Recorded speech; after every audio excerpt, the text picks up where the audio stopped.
So let's talk about contest time, how we plan for it, how we program, what I found to be successful. My name is Joel Powell. I am an orchestra director and teacher. I've spent many years in the classroom. I've taught youth orchestra, I've taught elementary, middle, high school orchestra, currently teaching high school orchestra at a very successful program in Indiana. But one of the questions that happens quite often is, what exactly is my plan when it comes to contest time?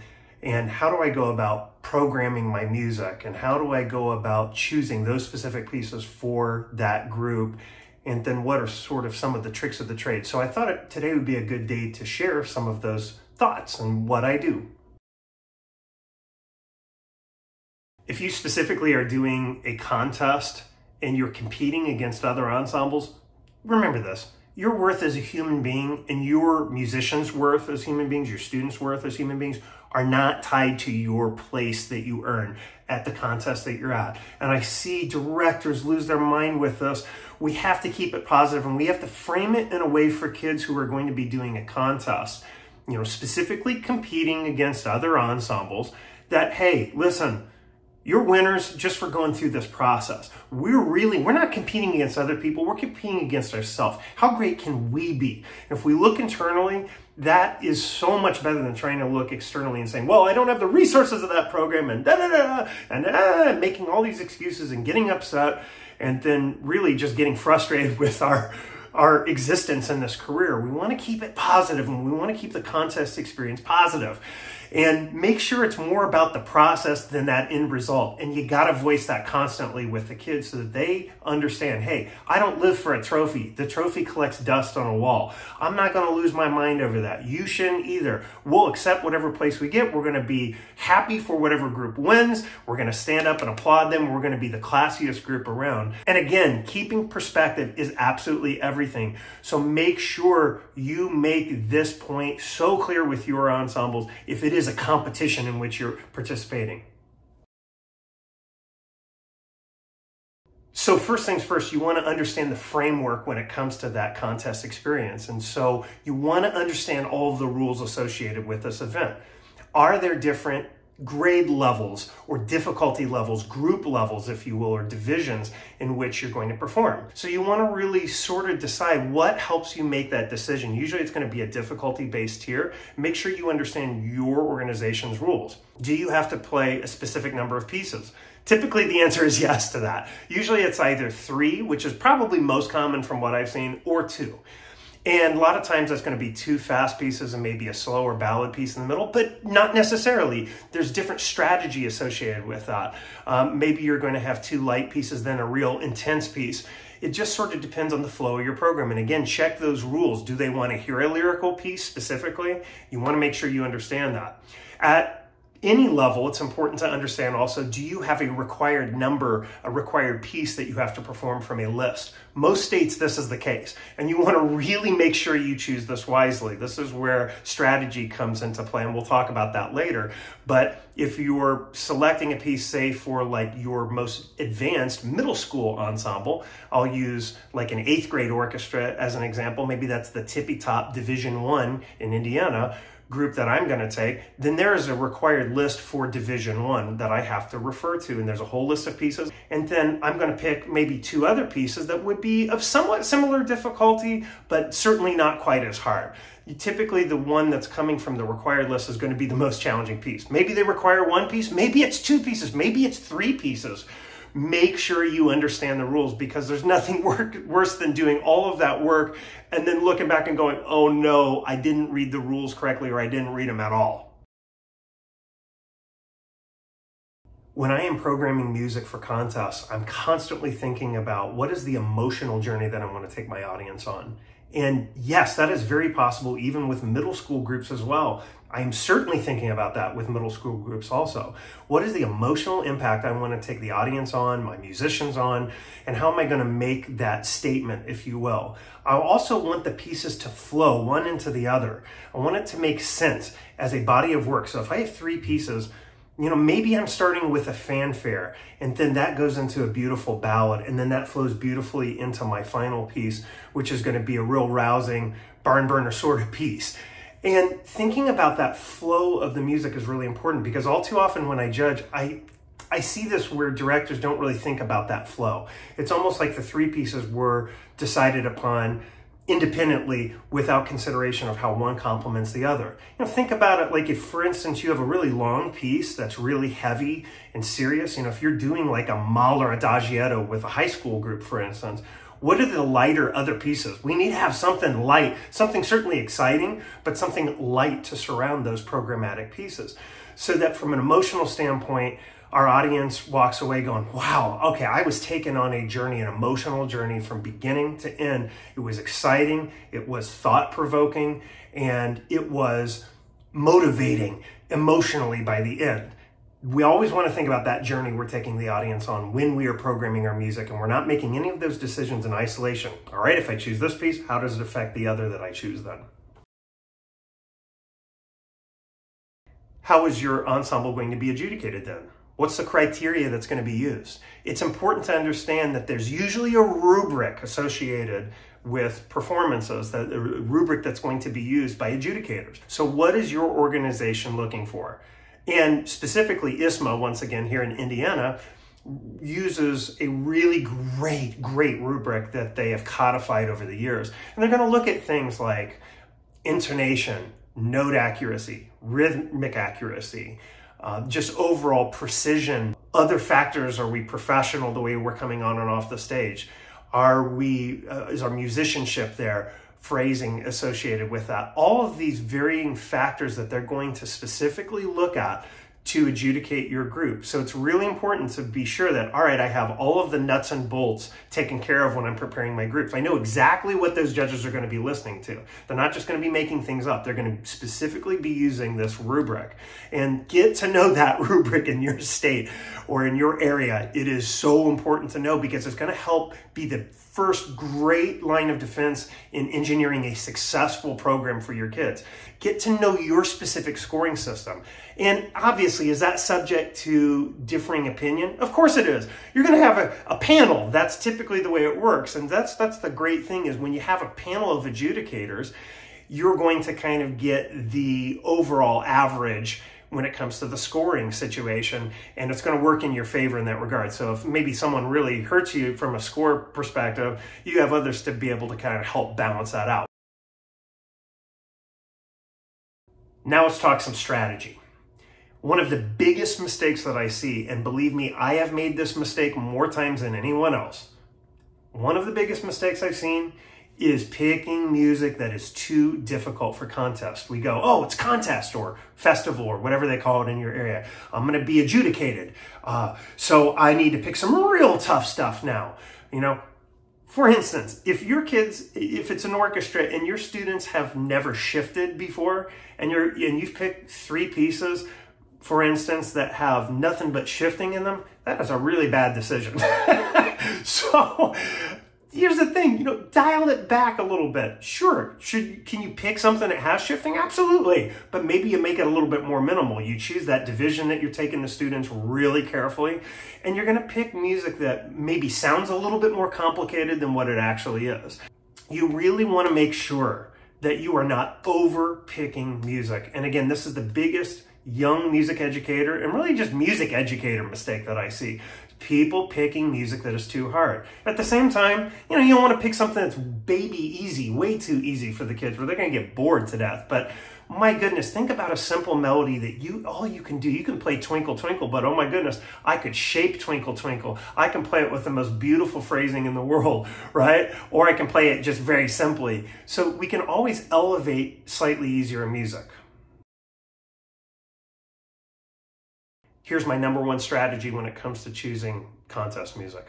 If we're doing three pieces, I'm going to choose a piece that's going to push them just a little bit. It's in the wheelhouse of their ability level of what they've done, their skill set, but it's going to push them a little bit. Maybe it's because it's lots of rhythm or it's got some shifting, but skills that we're getting good at, that we've been working at. That's the key. If you're just throwing a whole bunch of new skills out there, that's going to be tough. So one that we're gonna push a little bit, and then one piece that's right at their ability level. That's like, we got that. That's going to be right in the wheelhouse of what we played. And then one piece that's going to be a little bit beneath the level where they're playing right now, where we can shape it, we can make it really musical, we can make it expressive, we can focus on details that really matter, balance, blend, you name it, that are really important with music. I'm not just going to pick 3 pieces that are really tough and going to push them because, well, they should be able to do that. Well, that's the mistake I see over and over again. Well, they should be able to do it. Well, yeah, maybe in your mind, but we have to look at reality. What can the group in front of you do? What have they been doing successfully? And choose skill sets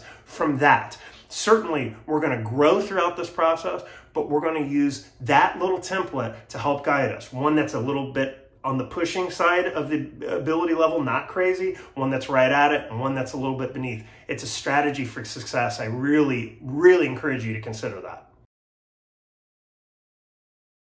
Bring guests in to listen and work with the groups as much as possible. Now, obviously, when you get right down to the end of your preparation time, that might not be the best time, but somewhere kind of early in the process, midway through the process really is most ideal because it gives you time to adjust and the kids to adjust as well. But bring maybe a trusted colleague or a trusted mentor in who you know will do an amazing, motivational, and encouraging job with the kids. That's really important. You don't want it to be discouraging. But often ask others, hey, what do you think of the group? Ask for advice too. I'll tell you, one of my biggest mistakes was not asking enough. Hey, what do you think of this? And when I really started to have a lot of success at contests was when I started asking some of my biggest heroes and mentors, hey, what would you do? What do you hear? What can I work on? What can I make better? One of the best strategies you can use is to record your group as much as humanly possible and then play it back for your students. Not only for your students, but for you also, because you're going to miss things in rehearsal. But when your students actually hear what they're doing and they're able to celebrate all the great stuff and then also notice all the things that still need to be improved, they have a level of ownership that's next level. And then also, if you want to take that to the next level, the listening, have them use the rubric that will be used at your contest or evaluation event, get permission to use that or something similar to it, and have the students critique the ensemble, rating it using the criteria on the page. You'll be surprised because a lot of times they will be way more critical of the group than even an evaluator would be. So it's a great refining process. And then also record yourself and get video on yourself to watch your own teaching and conducting so that you notice things that you might be missing, because I do this all the time and I'm amazed by all the things that, oh, I didn't hear that. And then I'm able to go and attack it and make it better so much more quickly. But that ownership will be so much greater if you record your groups often. Don't lose the joy during contest time. Again, this is not life or death, right? We've prepared our students. We've attacked the rest of the year with an intensity, but joy. And we need to keep that joy during this time of year as well. And I am going to be totally honest with you. This is an area that I struggled with. And certainly I'm still very intense during contest time, and especially as we draw closer. But as I've gotten more experience and more confident in my skill set, I know that, hey, it's all going to come together. So trust yourself, and most importantly, trust your kids. You've trained them. You've set up a culture of excellence from the beginning of the year so that now when you get to this part of the year, you can trust them that they're going to do their best work, and you're going to motivate them to practice, right? It's one thing to explain something and one thing to assign something, but it's another thing to inspire. So how inspirational, how joyful can you be throughout this process? And again, not making it about what place we get and do we make sweepstakes and etc., but how overall are we approaching this experience from a human element, from the human perspective? Is it with joy? And if it's not, please recalibrate and watch yourself, record yourself too, so you see, oh, okay, I was intense, maybe a little too intense there. It's okay to be intense. But if that's all they see is anger and frustration, it's unhealthy, and they're going to shut down and they're not going to want to work hard for you or for one another. One overall thought about culture as well in your program. Think about giving your kids opportunities to hang out outside of just the rehearsal time.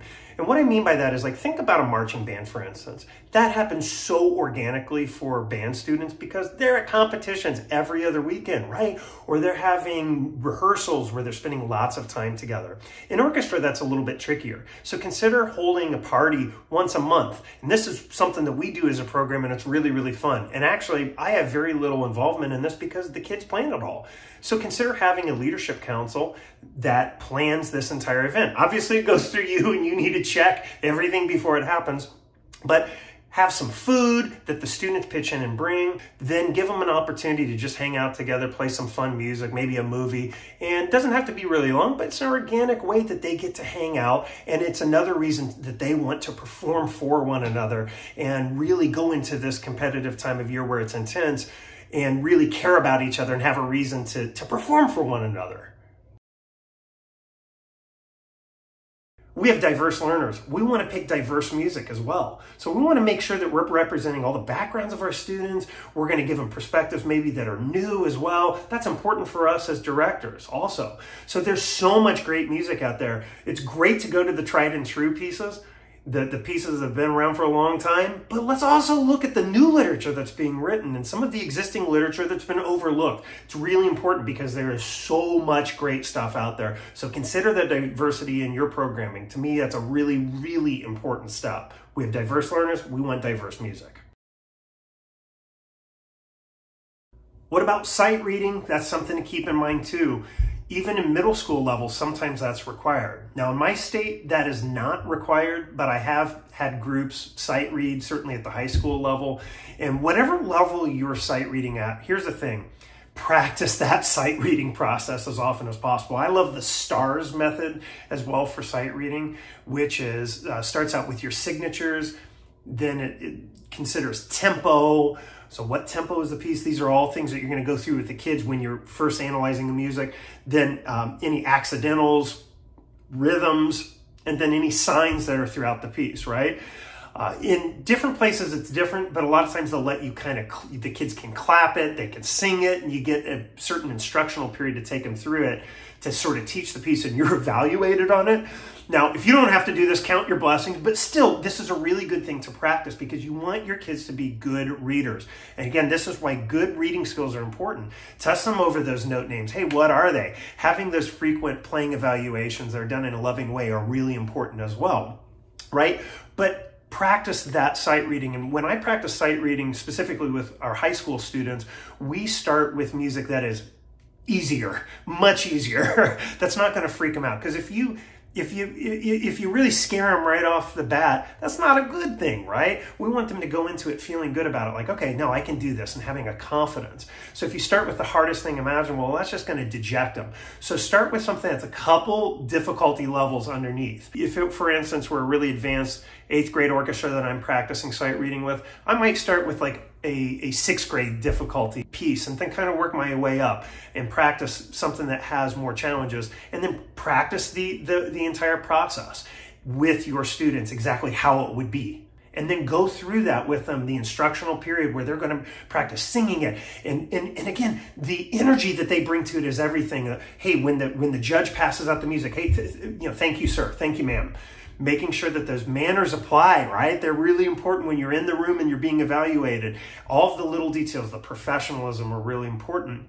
But then as you go to practice this sight reading, practice as if you are in the room and be fearless and tell them to move and to be aggressive and to shout out those rhythms. 1 and 2 and 3, 4. If you're singing on solfege, do, re, mi, fa, sol, mi, do, with confidence, right? Sing it with confidence, or if it's on la, or however that they're doing it, because we kind of have to psych ourselves up. So you want to be that purveyor of energy. You want to encourage that massive amount of energy so that they feel good and confident about what they're doing. The little details matter.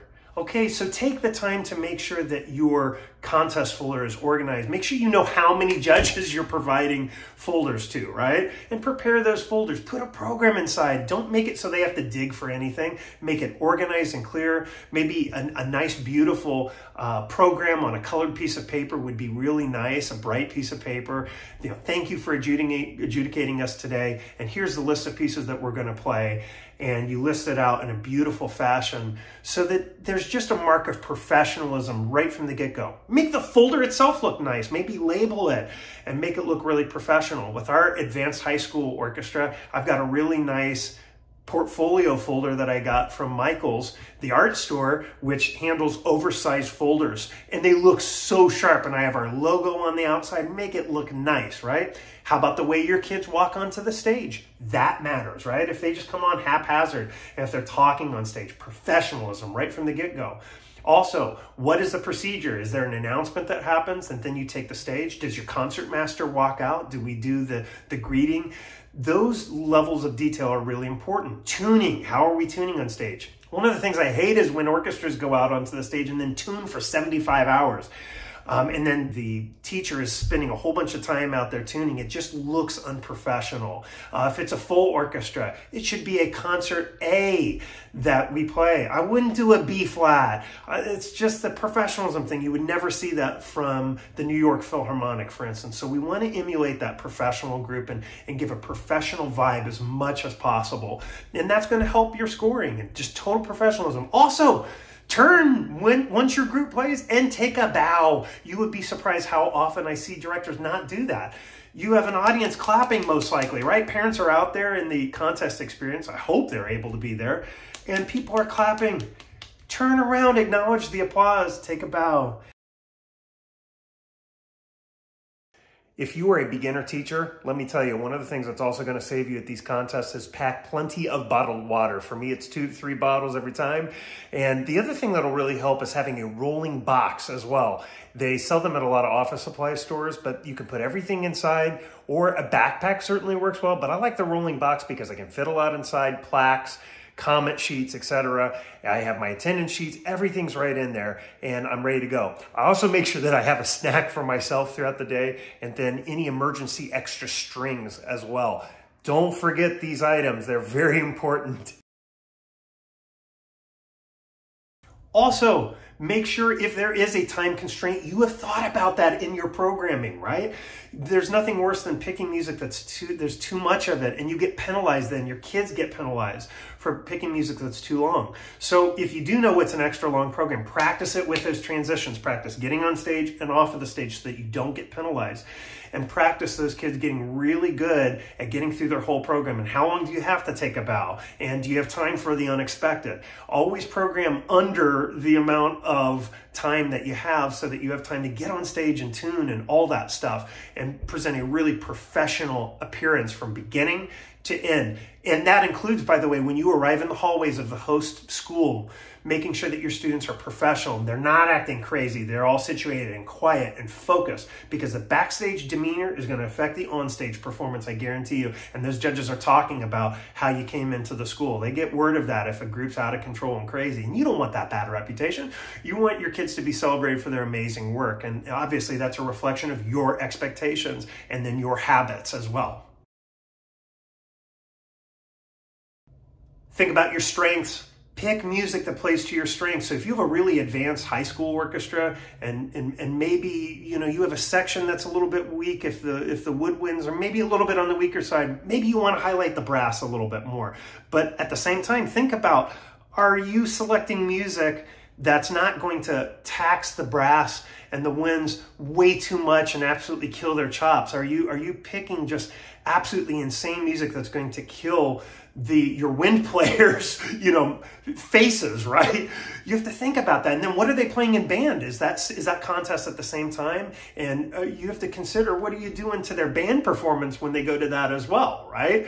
So you're playing to your strengths. You're making sure you're keeping in mind the abilities that the kids have, how long you know their faces can go if you have winds involved as well. Not picking music that's going to absolutely destroy them, but that's going to highlight ensembles and maybe soloists really, really nicely if it's a full orchestra. That's not also going to show much of the weaker sides of things. If you think about that. If the trumpets are weak, do you really want a trumpet fanfare every couple bars, a piece that does that? Think about that. You're not basing your selections on whimsy and, oh, well, maybe they can. And you want to pick on art. What is proven? What can we do? What are our strengths? What are our weaknesses? It's as important to know what your weaknesses are.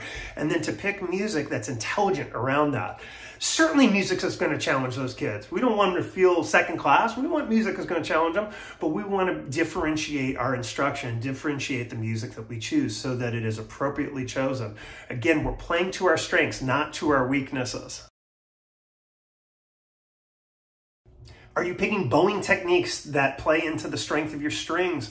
Or are you picking bowing skills that are crazy? Like if they've never done spiccato before, this might not be the time to do spiccato. Again, it should be something that is in their wheelhouse, that they're comfortable with, that you've been working on and building toward, and again, that you can polish, right?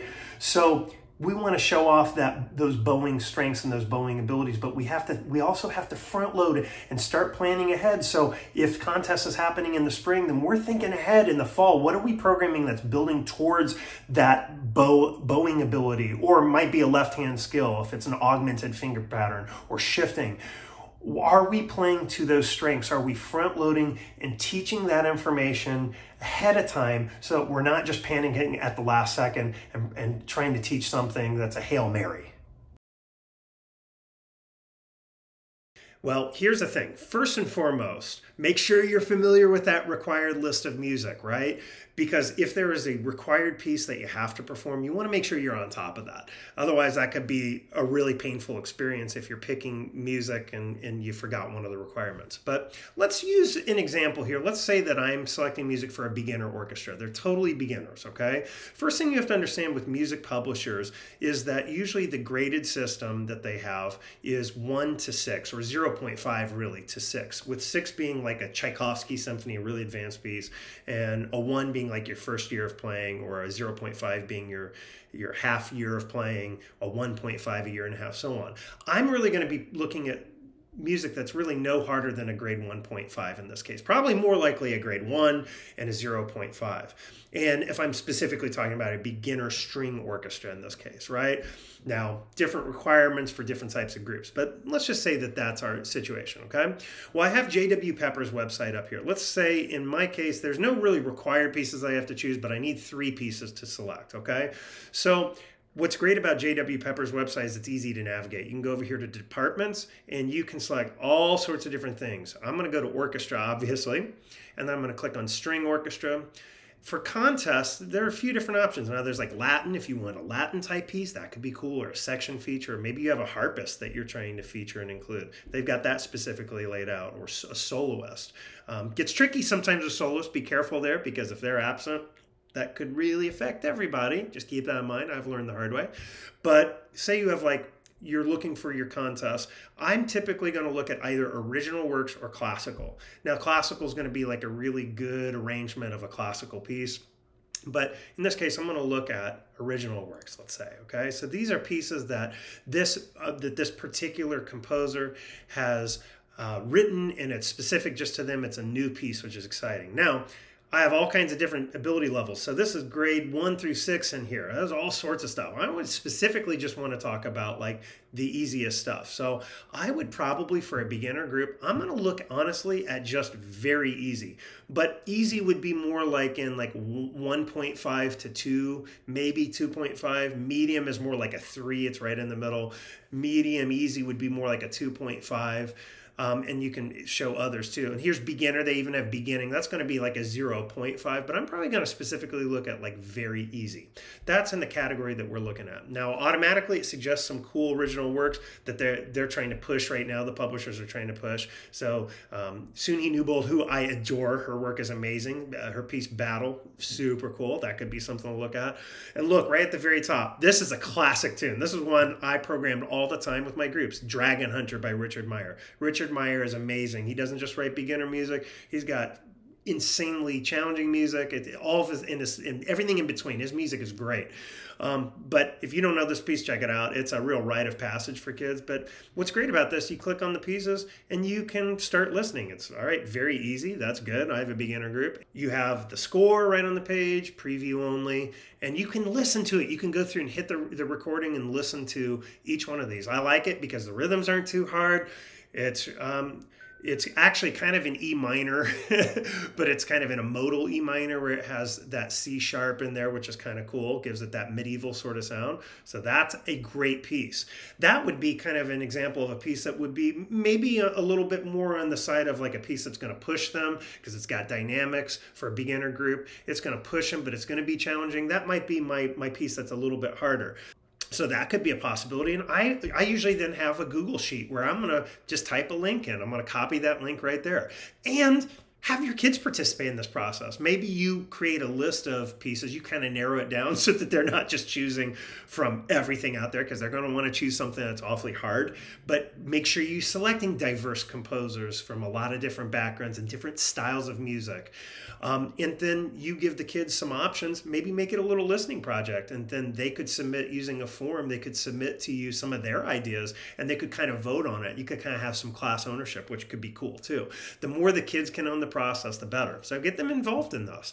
You can have them do exactly what we're doing right here. Beyond the Thunder, Debbie Baker Monday. Oh, I love Ms. Monday. She is amazing. This would be a great piece to take a look at. Okay, so it's kind of an E minor sort of piece. Here's the thing for me. When I'm listening to music, it needs to grab me right away. This is already pretty cool.